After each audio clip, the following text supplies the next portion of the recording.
अस्सलामुअलैकुम दोस्तों। आज हर कोई सूफी होने का दावा करता है, लेकिन क्या आप जानते हैं कि सूफी कोई खिताब नहीं बल्कि एक मौत का नाम है। सूफी वो मुसाफिर है जो अपनी मर्जी के जनाजे पर सवार होकर खुदा की तरफ चलता है। तसव्वुफ की दुनिया में पहला कदम ही अपनी हस्ती को मिटाना है। लोग समझते हैं कि सिर्फ तस्बीह फिराने से कोई सूफी बन जाता है, लेकिन हकीकत में सूफी वो है जिसके दिल का हर कोना दुनिया की गंदगी से पाक हो चुका हो।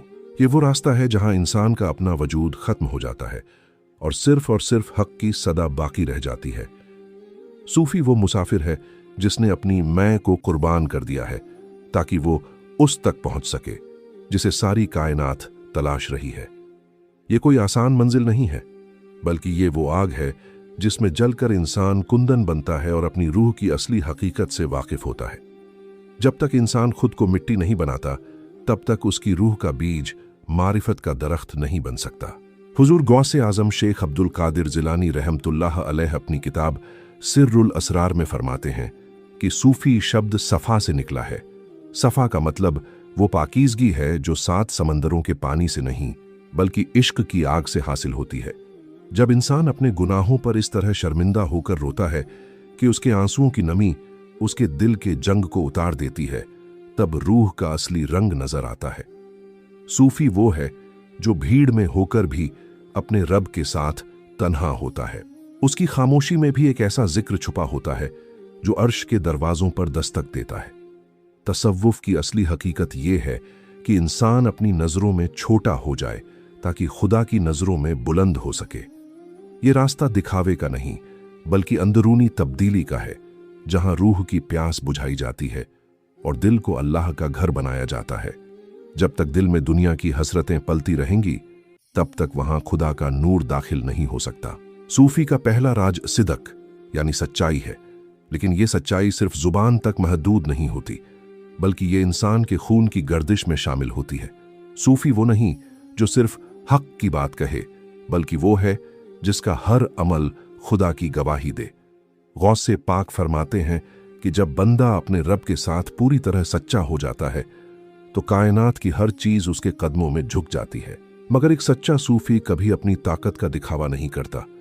वो तो एक ऐसे खामोश समंदर की तरह होता है जिसकी सतह पर तो सुकून होता है, मगर गहराइयों में रूहानी राज और अनमोल मोती छुपे होते हैं। वो दुनिया की तारीफों से भागता है और गुमनामी के अंधेरों में अपने महबूब को पुकारता है। उसकी जिंदगी का मकसद सिर्फ और सिर्फ अपने खालिक को राजी करना होता है, चाहे इसके लिए उसे पूरी दुनिया की नफरत ही क्यों ना मोल लेनी पड़े। सच्चाई का ये सफर उसे उस मुकाम पर ले जाता है जहां फरिश्ते भी उसकी सादगी पर रश्क करते हैं। ये रास्ता कांटों भरा वो सफर है जहां फूलों की सेज नहीं बल्कि हर कदम पर आजमाइशें और इम्तिहान होते हैं। लोग अक्सर पूछते हैं कि सूफी की पहचान क्या है। सूफी की असली पहचान ये है कि वो पत्थर मारने वाले को दुआएं देता है और गाली देने वाले के लिए रहमत की दुआ करता है। उसके दिल में नफरत का कोई बीज नहीं पनप सकता, क्योंकि उसने अपने दिल को इश्क के आंसुओं से इतना नरम कर दिया है कि वहां सिर्फ और सिर्फ मोहब्बत के पौधे उगते हैं। सूफी वो है जो दूसरों के ऐबों पर पर्दा डालता है और अपने ऐबों पर रात की तन्हाई में जारो कतार रोता है। उसे दुनिया की तारीफ से सुकून नहीं मिलता और न ही दुनिया की बुराई से उसे कोई रंज होता है। वो अपनी हस्ती को मिटाकर दूसरों के लिए एक साया बन जाता है। उसकी नज़र में अमीर और गरीब सब बराबर होते हैं, क्योंकि वो सबको उसी एक रब की मखलूक समझकर उनसे प्यार करता है। इस रूहानी सफ़र के शुरुआती लम्हों में सूफी अपनी रूह को दुनिया की जंजीरों से आज़ाद करता है और उन तमाम मोहब्बतों को कुर्बान कर देता है जो उसे उसके रब से दूर करती हैं। जब इंसान इस मुकाम पर पहुंचता है कि उसे अपने जिस्म का होश नहीं रहता, तब रूह की असली परवाज शुरू होती है। ये वो वक्त है जब बंधे और रब के बीच के वो 70,000 पर्दे हटने लगते हैं जिन्हें इंसान ने अपनी नफ्स की ईंटों और ख्वाहिशों के गारे से बनाया था। सूफी बनना कोई बच्चों का खेल नहीं, ये तो जलती हुई आग के दरिया को पार करने का नाम है, जहां किनारे नजर नहीं आते। यहां सिर्फ वही बचता है जिसके पास इश्क का दामन होता है, बाकी सब कुछ फना हो जाता है। यही वो तड़प है जो इंसान को मिट्टी के वजूद से उठाकर अर्श का मुसाफिर बना देती है और उसे उस मुकाम पर खड़ा कर देती है जहां से कायनात के राज नजर आने लगते हैं। तसव्वुफ की इस मंजिल में जब मुसाफिर आगे बढ़ता है तो उसका मुकाबला अपने सबसे बड़े दुश्मन यानी नफ्स से होता है, जो हमेशा उसके सीने में घात लगाए बैठा रहता है। गौसे आजम फरमाते हैं कि तुम्हारा सबसे बड़ा दुश्मन तुम्हारे अपने सीने के अंदर छुपा है, जो तुम्हें हमेशा गुमराह करने की कोशिश करता है। ये नफ्स ही है जो इंसान को खुदा से दूर करता है और दुनिया की हवस, लालच और दिखावे में जकड़ लेता है। सूफी वो है जो इस नफ्स का गला घोंट देता है और अपनी हर ख्वाहिश को खुदा की मर्जी के आगे पूरी तरह कुर्बान कर देता है। जब तक नफ्स जिंदा है और अपनी मर्जी चला रहा है, रूह कभी रूहानी बुलंदी पर नहीं जा सकती और न ही उसे वो सुकून मिल सकता है जिसकी वो प्यासी है। सूफी का पूरा जीवन इसी नफ्स के खिलाफ एक ऐसी जंग है जो आखिरी सांस तक जारी रहती है। तसव्वुफ का एक बहुत बड़ा राज, जिसे मौत अस्वद यानी काली मौत कहा जाता है, बहुत कम लोग जानते हैं और इससे भी कम लोग इसे बर्दाश्त कर पाते हैं। इसका मतलब यह है कि जब लोग तुम्हें जलील करें, तुम्हारी बुराई करें और तुम्हें हर तरफ से ठोकरें मिलें, तो तुम उन तकलीफों को खुदा का खास तोहफा समझकर चूम लो और चुप रहो। सूफी जानता है कि दुनिया की ये ठोकरें और ये जलालत ही उसे अर्श वाले के करीब ले जाएंगी और उसके गुरूर को खाक में मिला देंगी। वो इन तकलीफों में वो रूहानी लज्जत पाता है जो दुनिया के बादशाहों को अपनी सल्तनत और ताजो तख्त में कभी नसीब नहीं होती। जब बंदा इस मुकाम पर आता है तो उसे कायनात में कोई भी बुरा नजर नहीं आता, क्योंकि उसे हर चेहरे में अपने रब की कारीगरी और उसकी मर्जी नजर आने लगती है। वो अपनी अना को मिट्टी में मिला देता है ताकि उस खाक से मारिफत के फूल खिल सकें। गौसे पाक ने अपनी तालीमात में जिक्र किया है कि सूफी का दिल एक धोबी के पत्थर की तरह होना चाहिए, जिस पर बार बार चोट की जाती है। जैसे कपड़ा साफ होने के लिए बार बार पत्थर पर पटका जाता है, वैसे ही सूफी का दिल आजमाइशों के कोड़ों और दुखों की चोट से साफ किया जाता है। जितना ज्यादा उसे दुनिया से दुख मिलता है, सूफी का नूर उतना ही ज्यादा निखरता है और उसके दिल का आईना चमकने लगता है। वो जानता है कि ये दर्द ही उसे बेखुदी के उस मुकाम पर ले जाएगा जहां रूह और रब के बीच कोई तीसरा नहीं रहता। वो अपने वजूद को फना की भट्टी में डाल देता है ताकि सिर्फ वही बचे जो हकीकत है और जो कभी खत्म नहीं होता। सूफी की सिसकियां और उसकी आहें आसमान के फरिश्तों को भी खामोश कर देती हैं, क्योंकि उसकी तड़प में उस महबूब की तलाश छुपी होती है जो उससे कभी जुदा ही नहीं था। फना होने का असली मतलब ये नहीं कि इंसान अपना वजूद खत्म कर दे, बल्कि इसका मतलब ये है कि इंसान के अंदर से अना यानी घमंड और खुद की मर्जी खत्म हो जाए। जब सूफी पूरी ईमानदारी और दिल की गहराई से कहता है कि ऐ मेरे रब, मैं तो कुछ भी नहीं हूं, जो कुछ है तू ही है, तब रब की रहमत जोश में आती है और उसे अपनी आगोश में ले लेती है। इस मुकाम पर सूफी की अपनी कोई मर्जी या अपनी कोई पसंद नहीं रहती। वो वही बोलता है जो हक होता है और वही सुनता है जो रूहानी आवाज होती है। वो खुदा के हाथ में उस मुर्दे की तरह हो जाता है जिसे नहलाने वाला जिस तरफ चाहे मोड़ दे और उसे कोई एतराज ना हो। यही वो मुकाम तस्लीम है जहां पहुंचकर बंदा वली अल्लाह बनने की राह पर चलता है और उसे वो सुकून मिलता है जिसे दुनिया की कोई दौलत नहीं खरीद सकती। नफ्स की इस मुकम्मल मौत और तस्लीम और रजा के बाद इंसान को वो रूहानी ताकत मिलती है जिसे दुनिया करामत का नाम देती है और लोग उसके मुरीद हो जाते हैं।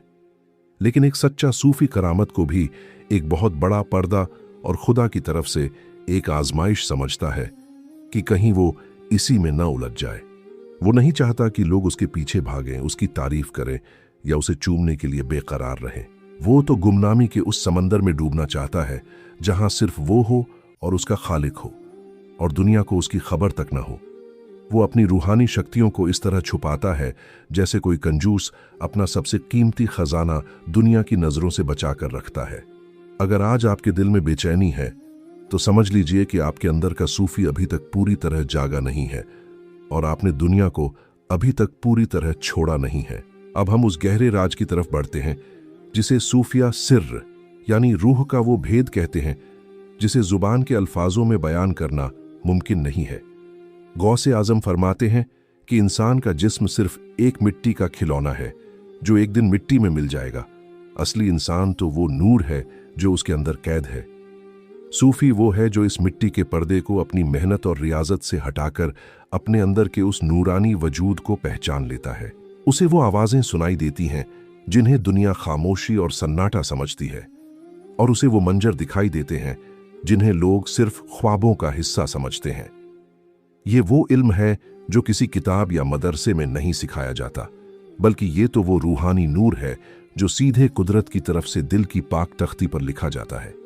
जब दिल का आईना साफ हो जाता है तो उसमें पूरी कायनात का नक्शा और खुदा का जलवा नजर आने लगता है। मारिफत का असली मतलब ये नहीं कि तुम सिर्फ खुदा को जान लो, बल्कि मारिफत का मतलब ये है कि तुम पहले खुद की हकीकत को पहचान लो। सूफी जब अपनी हकीकत और अपनी कमतरी को पहचान लेता है तो उसे कायनात के हर जर्रे और हर पत्ते में रब का जलवा साफ नजर आने लगता है। वो फूलों की खुशबू में खुदा का पैगाम महसूस करता है और परिंदों की चहचहाहट में उसे सुबहानी जिक्र की मधुर धुन सुनाई देती है। उसके लिए कायनात की हर चीज एक ऐसी खुली किताब बन जाती है जिसे वो अपनी रूह की आंखों से दिन रात पढ़ता है और हैरान होता है। सूफी की नजर जब किसी मामूली पत्थर पर भी पड़ती है तो वो उसे सिर्फ एक बेजान चीज नहीं समझता, बल्कि उसे उस खुदा की गवाही नजर आती है जिसने इसे वजूद दिया है। उसकी जिंदगी का हर लम्हा एक ऐसी इबादत बन जाता है जो सजदे से बाहर भी कायम रहती है। तसव्वुफ का ये मरहला इंसान को इल्म लुदन्नी के उस समंदर में ले जाता है जहां रूह को किसी उस्ताद की नहीं बल्कि सीधा खुदा से इल्म मिलता है।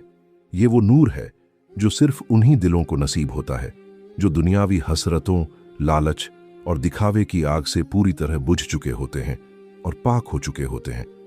गौसे पाक ने सिर्रुल असरार में फरमाया है कि ये रूहानी खजाना उन रातों को जागने वालों और अपने रब के सामने गिड़गिड़ाने वालों की विरासत है जो दुनिया के लिए अजनबी बन चुके हैं। जब सारी दुनिया गहरी नींद के मजे ले रही होती है, सूफी अपने महबूब से वो बातें करता है जो कोई दूसरा कान नहीं सुन सकता और न समझ सकता है। उस वक्त जो रूहानी सुकून और ठंडक मिलती है वो उसे दुनिया के सबसे बड़े अमीर और कामयाब इंसान से भी ज्यादा बुलंद बना देती है। एक सच्चे सूफी की सबसे बड़ी और सच्ची निशानी ये है कि वो साहिबे नजर होता है और उसकी नजरों में वो असर होता है जो मुर्दा दिलों को जिंदा कर दे। उसकी एक रूहानी नजर इंसान के बरसों पुराने गुनाहों के अंधेरे और दिल की सख्ती को एक पल में उजाले और नरमी में तब्दील कर सकती है। लेकिन वो अपनी इस जबरदस्त ताकत का इस्तेमाल कभी अपनी शोहरत या अपनी जात के फायदे के लिए नहीं करता, बल्कि वो इसे खुदा की मखलूक की भलाई के लिए खर्च करता है। सूफी के दरवाजे से कोई भी प्यासा या दुखी इंसान कभी खाली हाथ नहीं लौटता, क्योंकि सूफी का दिल खुदा की रहमत का वो दरिया बन चुका होता है जो सबको अपनी पनाह में ले लेता है। वो टूटे हुए दिलों पर अपनी दुआओं का मरहम लगाता है और हर उस रूह को उम्मीद का सहारा देता है जो जिंदगी से हार चुकी होती है। इस ऊंचे मुकाम पर पहुंचकर सूफी को यह मुकम्मल समझ आ जाती है कि असल इबादत सिर्फ जिस्म का मशीनी तौर पर झुकना नहीं है, बल्कि रूह का खुदा की महानता के आगे टूट जाना है।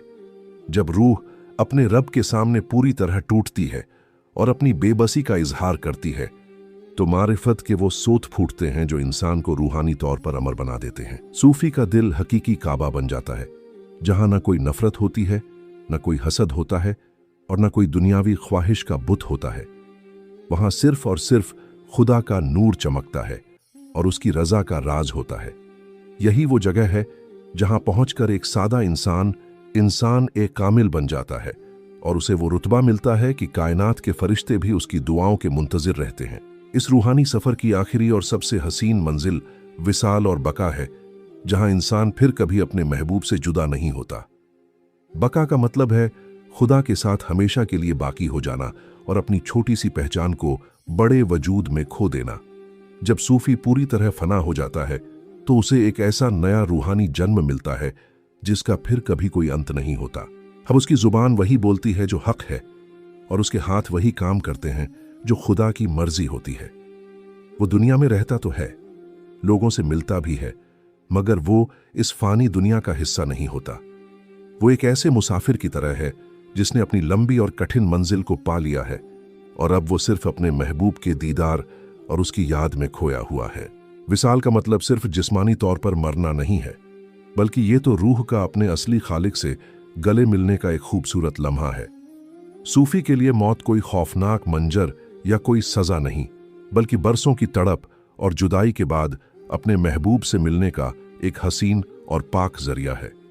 वो मौत का इंतजार वैसे ही बेकरारी से करता है जैसे कोई तपता हुआ प्यासा ठंडे पानी के घूंट का करता है। हुजूर गौसे आजम फरमाते हैं कि जब रूह अपनी पाकीज़गी की आखिरी चोटी पर पहुंचती है तो उसे मौत के वक्त वो सुकून मिलता है जो दुनिया की तमाम नेमतों और खुशियों पर भारी होता है।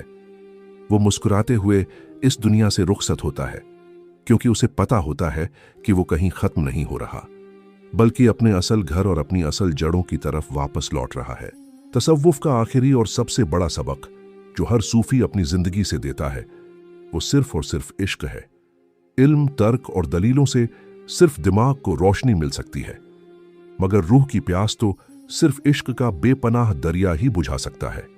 सूफी वो सच्चा और वफादार आशिक है जिसने अपनी सांसों का हर मोती और अपनी जिंदगी का हर पल अपने महबूब के कदमों में रख दिया है। उसे न तो जन्नत की हूरों और महलों की तलब होती है और न ही उसे जहन्नुम की दहकती आग का कोई डर सताता है। उसकी पूरी कायनात और उसकी पूरी इबादत तो बस अपने रब की एक मुस्कुराहट और उसकी रजा में समाहित होती है। अगर उसका रब उससे राजी है तो उसके लिए कांटों का बिस्तर भी कोमल रेशम जैसा एहसास देता है और वो हर हाल में खुश रहता है। मेरे अजीज दोस्तों, आज की इस अफरा तफरी, नफरत और लालच भरी दुनिया में सूफी की तालीम ही वो वाहिद रास्ता है जो हमें हकीकी सुकून और अमन दे सकता है। सूफी बनना कोई नामुमकिन या बहुत मुश्किल काम नहीं है। बस अपने दिल से नफरत, हसद और लालच के कचरे को निकाल दीजिए और अल्लाह की बनाई हुई हर मखलूक से बिना किसी स्वार्थ के मोहब्बत करना सीख लीजिए। जिस दिन आप दूसरों का दर्द अपना समझने लगेंगे और किसी भूखे को खाना खिलाकर अपनी भूख भूल जाएंगे, समझ लेना कि आपके अंदर का वो असली सूफी जाग उठा है। सूफी वो है जो पूरी मानवता के लिए एक दुआ बन जाए और जिसके साए में हर थका हुआ और टूटा हुआ मुसाफिर रूहानी सुकून पा सके। आखिर में बस इतना याद रखिए कि हम सब उसी एक रब की तरफ लौटने वाले हैं जिससे हम पहली बार जुदा हुए थे। सूफी वो अक्लमंद मुसाफिर है जिसने अपनी विदाई से पहले ही अपनी रूह की तैयारी मुकम्मल कर ली है और अपने गुनाहों का बोझ उतार दिया है। उसने अपने नफ्स का जनाजा अपनी जीती जागती जिंदगी में ही उठा दिया है ताकि उसकी रूह हमेशा के लिए अमर हो सके और खुदा के नूर में समा सके। आइए हम भी आज अपने दिलों को साफ करने का पक्का वादा करें, गौसे आजम की सच्ची रूहानी तालीमात पर चलें और एक सच्चे सूफी की तरह अपने रब को राजी करें। अल्लाह हमें उस रूहानी पाकीज़गी, मारिफत और इश्क की राह पर चलने की सच्ची तौफीक अता फरमाए। मेरे अजीज दोस्तों, आज की ये रूहानी महफिल अब अपने इख्तिताम की तरफ है। हमें पूरी उम्मीद है कि सूफी तालीम की ये छोटी सी कोशिश आपके दिलों को सुकून पहुंचाने और रूह को बेदार करने में कामयाब रही होगी। आज की इस रूहानी दास्तान में हुजूर गौसे आजम की वो कौन सी बात या वो कौन सा राज था जिसने आपके दिल को सबसे ज्यादा छुआ और आपकी आंखों को नम कर दिया? कमेंट बॉक्स में अपनी राय जरूर दें और अपनी हाजिरी दर्ज कराने के लिए या गौसे आजम दस्तगीर जरूर लिखें, क्योंकि आपके कमेंट्स ही हमें और भी गहरे रूहानी पैगाम लाने का हौसला देते हैं और हमें आपकी पसंद का पता चलता है। अगर ये रूहानी कोशिश आपके दिल को छुई हो तो वीडियो को लाइक जरूर करें और इसे सदका इजारिया समझकर अपने घर वालों, अपने अजीज रिश्तेदारों और उन तमाम सूफियों और खुदा के बंदों तक जरूर शेयर करें जो किसी न किसी सिलसिले से जुड़े हुए हैं। क्या पता आपकी एक शेयर की हुई वीडियो किसी भटकते हुए दिल को मंजिल दिखा दे और उसे खुदा के करीब कर दे। मारिफत और रूहानियत के इस खूबसूरत सफर में हमारे साथ मुसाफिर बनकर जुड़े रहने के लिए सूफी तालीम चैनल को सब्सक्राइब करना ना भूलें। अल्लाह आप सबको अपनी हिफाजत में रखे और आपके दिलों को अपने नूर से रोशन करे। अल्लाह हाफिज।